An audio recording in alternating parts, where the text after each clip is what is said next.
He knows, Evie whispered softly, a trembling note of fear in her voice.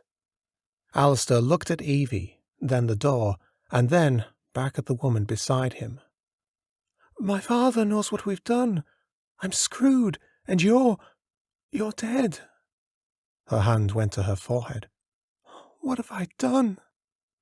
The banging on the door grew louder, more desperate, proof that her father wasn't going to go away quietly.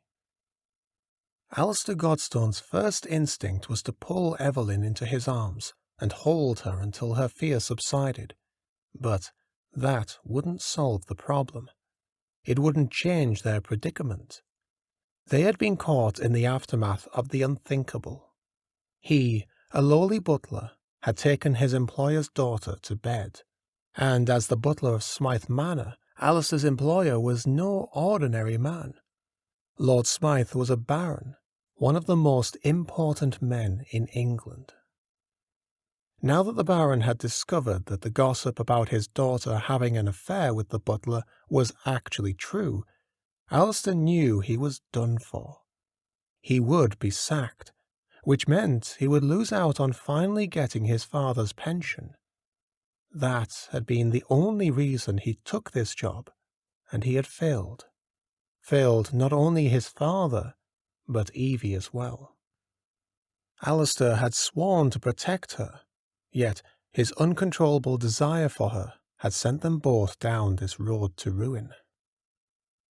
"Open the bloody door, Godstone!" her father roared, loudly enough to shake the rafters of the cottage they had snuck off to. "How did he find us?" Evie asked. Though they had done their best to stay hidden, it clearly hadn't been enough. The light they had turned on in the bedroom might have spilled through the gap between the curtains without either of them noticing, and it was only natural that they hadn't noticed. Having sex with Evie for the first time had definitely clouded much of his logic and reason. Plus, it had been her first time ever. Losing her virginity had probably overtaken her own good sense.